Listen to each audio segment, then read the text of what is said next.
서울여자대학교 교육방송국은 코로나 감염 예방을 위해 마스크를 착용하고 방송을 진행하고 있습니다. 음질이 고르지 않더라도 양해 부탁드립니다. SWBS 여기는 진리의 소리, 젊음의 소리, 서울여자대학교 교육방송국입니다. 그럼 지금부터 9월 8일 목요일 저녁 방송을 시작합니다.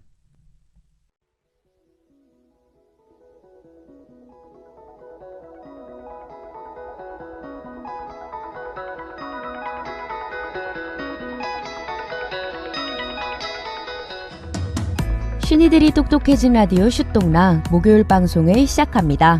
안녕하세요, 박수연입니다. 안녕하세요, 박소양입니다.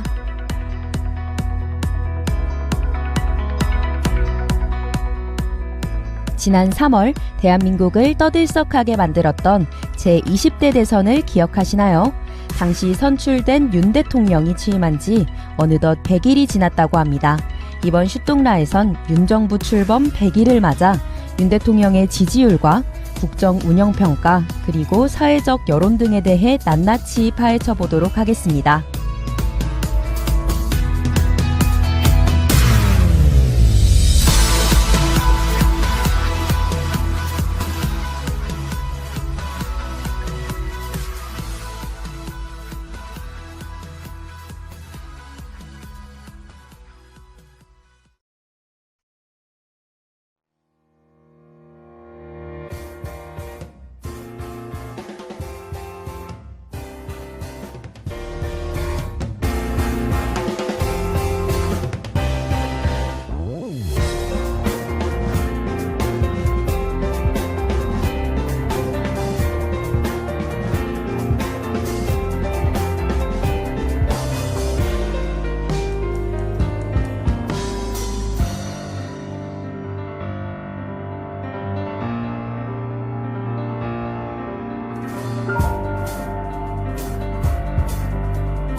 기자님, 시간이 참 빠르네요. 저는 아직도 지난 대선의 열기가 생생하게 느껴지는데 벌써 새 정부가 들어선 지 100일이 지났더라고요. 맞아요. 지난 8월 17일이 바로 윤 정부 출범 100일이 되던 날이었는데요. 아무래도 많은 이목이 쏠렸던 대선 끝에 선출된 대통령이었기에 취임 100일 역시 큰 이슈였답니다. 축하의 의미가 있는 기념일이긴 하지만 윤 대통령의 지지율은 이번 기념일을 마냥 축하할 순 없음을 보여준다면서요. 그렇습니다. 리얼미터에 따르면 취임 100일이 있던 8월 3주차 윤 대통령의 지지율은 32.2%를 기록했습니다. 6월 넷째 주 이후로 계속해서 하락세를 보이던 지지율이 8월 2주차에는 29.3%를 찍고 다시 30%대로 접어들었던 건데요. 참고로 말씀드리면 여론조사 업체마다 근소한 차이가 있어 20% 후반에서 30% 초반 정도를 웃돌았다라고 생각해 주시면 됩니다. 저는 처음엔 고작 1, 2% 차이가 과연 의미가 있을까라고 생각했는데 당사자에겐 큰 변화로 느껴질 수 있겠네요. 네, 아나운서님 말대로 수치상으론 소폭의 변화지만 대통령실에선 지지율이 회복되고 있다는 사실에 초점을 두고 있는데요. 관계자는 지지율에 담긴 국민의 뜻을 귀 기울여 듣겠다고 밝히기도 했습니다.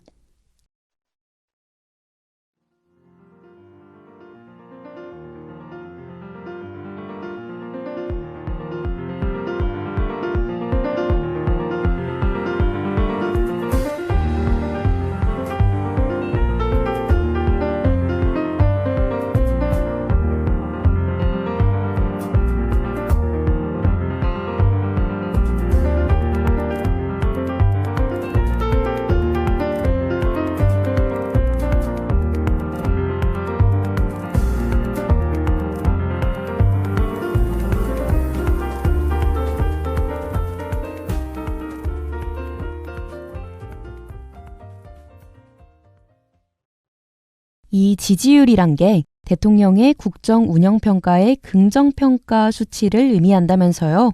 윤 대통령의 지지율이 원래부터 이렇게 낮진 않았던 것으로 기억하는데 언제부턴가 긍정적인 평가가 점점 낮아지는 것 같아요. 맞아요.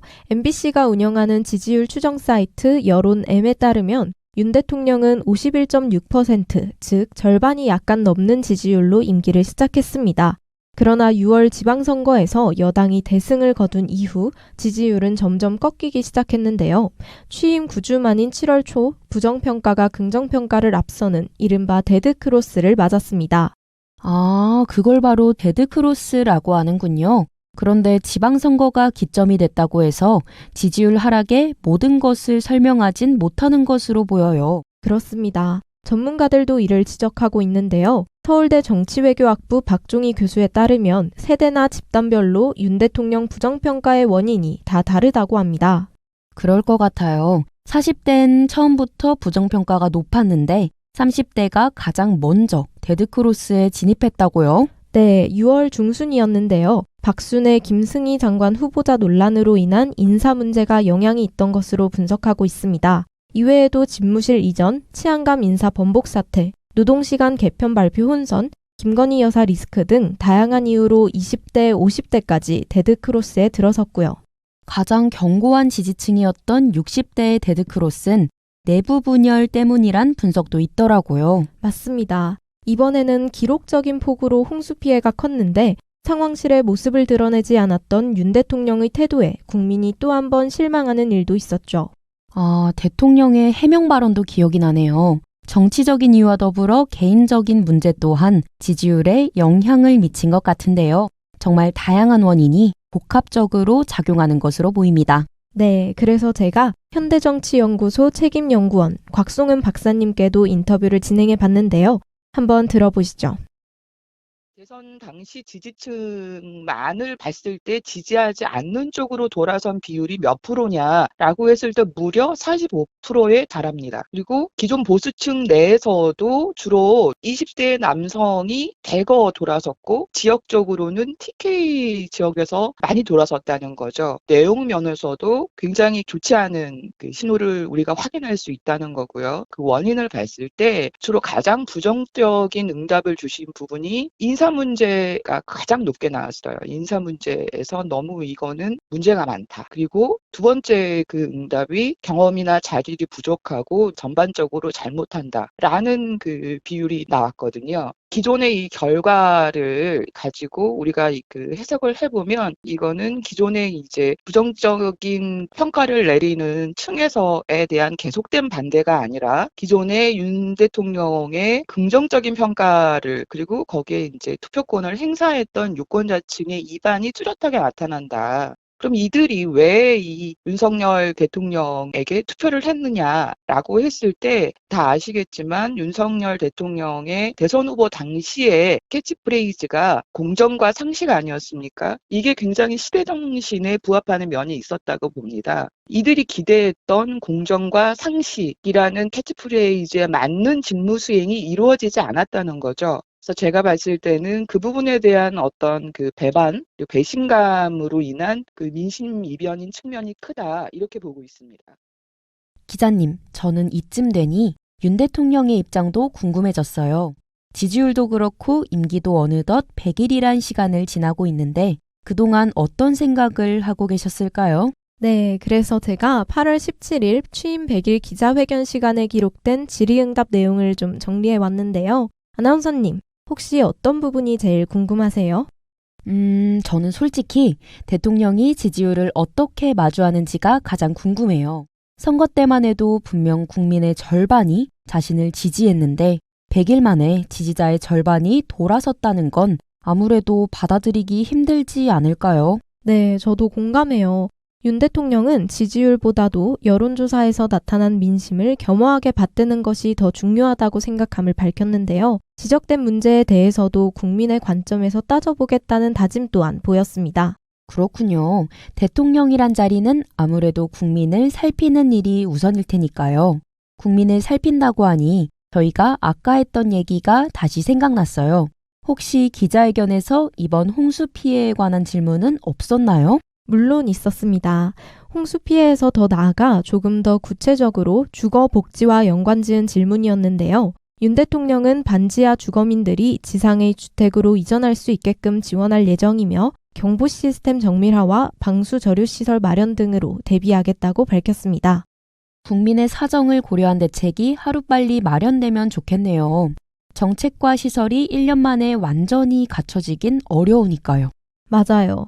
이외에도 우크라이나 국민의 피해 회복이나 용산 대통령실로의 외신 기자 접근 기회 확대, 노동개혁과 부산 엑스포 유치 등 다양한 분야에서 질의응답이 진행되었는데요. 시민분들의 생각은 어떤지도 한번 들어봤습니다.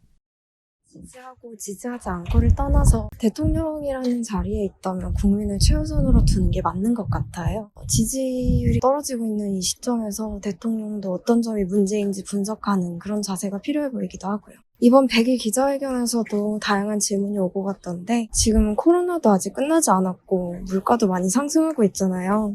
앞으로는 국민을 좀 더 살피는 그런 정책을 마련해 주셨으면 좋겠습니다. 시민분께서도 정책 마련 시 국민이 최우선이 되길 바라시는 것 같네요. 기자님, 조금 민감한 내용일 수도 있겠지만 국민의 소리, 즉 여론도 들어봐야 하지 않을까요? 맞아요. 한국일보에선 윤 대통령 대선 득표율이 높았던 강남구 시민들을 인터뷰했는데요. 주민들 역시 인사 문제나 당내 갈등과 같은 문제들을 언급하며 혹평했습니다. 그러나 아직은 일을 잘하게끔 밀어주면 좋겠다는 지지의 목소리도 덧붙인 바 있어요. 기대에 비해 실망은 했지만 남은 임기를 더 잘 해내가길 바라는 마음이시군요. 전국 장애인 차별 철폐연대도 시위를 재개했다면서요. 네, 지난 8월 17일 전장현은 윤 정부 출범 100일이 됐음에도 장애인 권리 예산이 보장되지 않았다며 출근길 지하철 탑승 시위를 재개했습니다. 30일엔 전장현의 삭발투쟁이 100일차를 맞기도 했는데요. 윤 대통령의 답변이 돌아올 때까지 삭발식을 이어갈 것이라고 밝히기도 했습니다. 100일이란 시간은 어떻게 보면 짧지도 길지도 않은 시간이기에 남은 임기를 걷는 윤석열 대통령의 행보가 궁금해지네요. 이번 100일 이후 국민이 던지는 메시지를 어떻게 해결해낼 것인가가 핵심인 것 같습니다. 그렇습니다. 한덕수 국무총리 역시 지난 28일 취임 100일을 두고 이제 시작이라며 새 정부가 가야 할 방향을 잡는 기간이었다고 생각함을 밝혔는데요. 취임 100일도 지났겠다.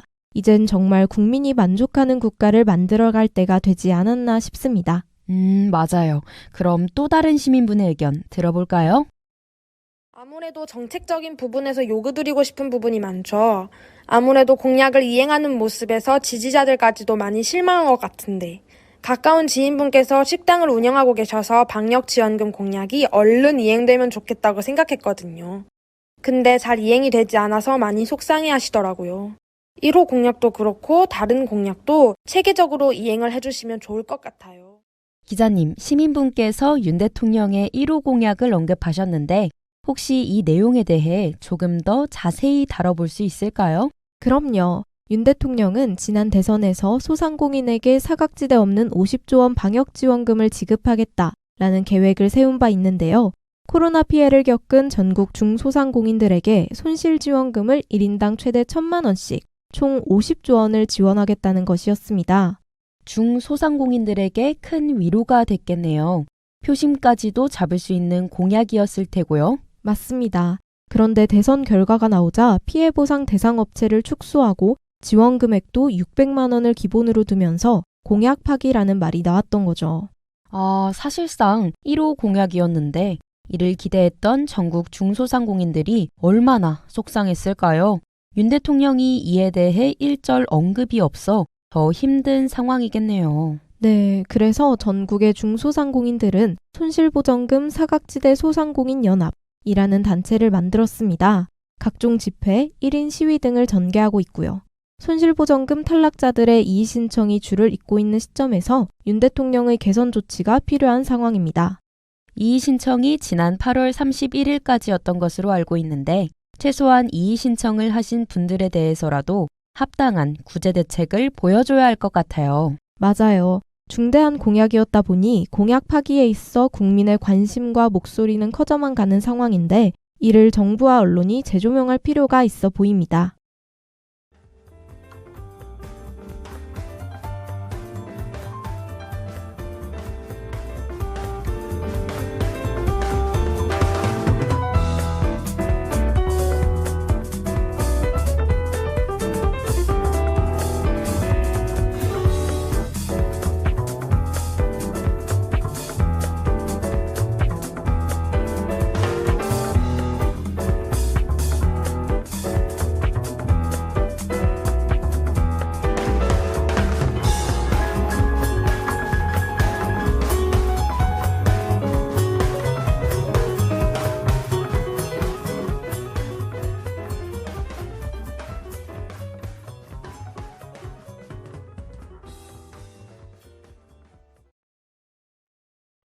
기자님, 전 아무래도 저희가 해당하는 부분이 있다 보니 청년 도약 계좌 정책에도 눈길이 갔어요.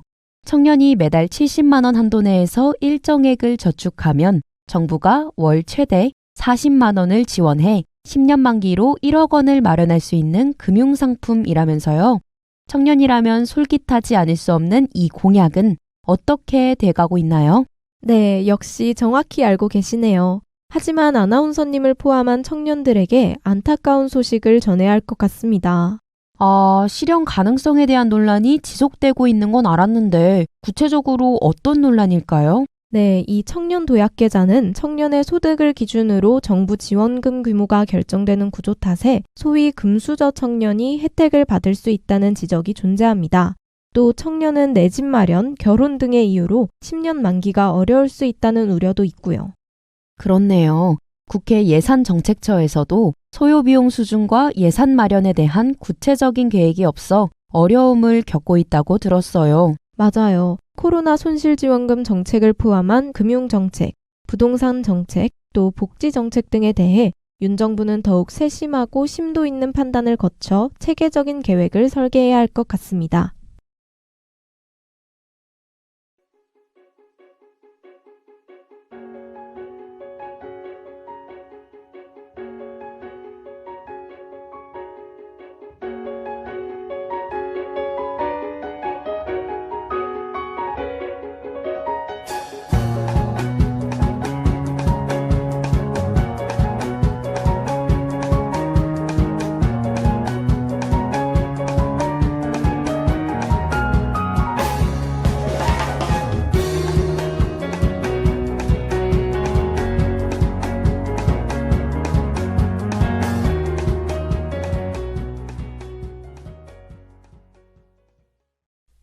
오늘은 기자님과 윤 정부 취임 100일을 맞이해 윤 대통령의 국정 운영에 대한 여론, 공약에 기반한 정책 상황 등을 알아봤는데요. 정말 윤 정부 100일까지의 행보에 관해 이모저모 알 수 있던 시간이었어요. 네, 그렇게 생각해 주시니 준비한 보람이 있네요. 물론 정치라는 게 쉽진 않지만 대한민국의 국민으로서 국가가 어떻게 굴러가고 있는지 정도는 관심을 가져보면 좋을 것 같아요. 이 100일이라는 시간이 무언가를 보여주기엔 짧은 기간이었더라도 윤 대통령이 지지율을 회복할 정도의 건실한 국정 운영을 해나갔으면 하는 바람입니다. 네, 그럼 오늘의 슈똥라 여기서 마치도록 하겠습니다. 더 유익한 주제로 또 만나요. 네, 여러분 감사합니다.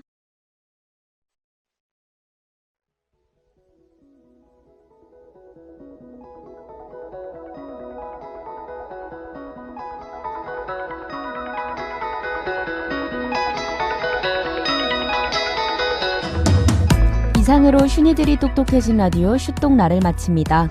지금까지 제작의 제51기 보도부 저널리즘 전공 2학년 박소향, 기술의 제51기 기술부장 저널리즘 전공 2학년 이마현, 진행의 제51기 아나운서부 저널리즘 전공 2학년 박수연, 제51기 보도부 저널리즘 전공 2학년 박소양이었습니다.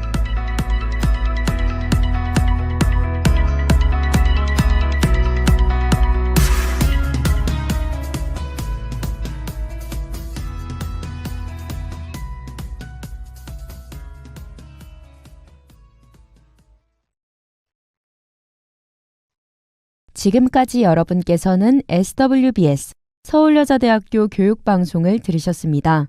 서울여자대학교 방송은 월요일부터 금요일까지 오후 12시 30분부터 12시 50분까지 저녁 5시 40분부터 6시까지 총 60분간 정규방송을 하고 있습니다. 지금까지 청취해주신 여러분께 감사드리며 이상으로 9월 8일 목요일 정규방송을 모두 마치겠습니다. 여기는 진리의 소리, 젊음의 소리, 서울여자대학교 교육방송국입니다. SWBS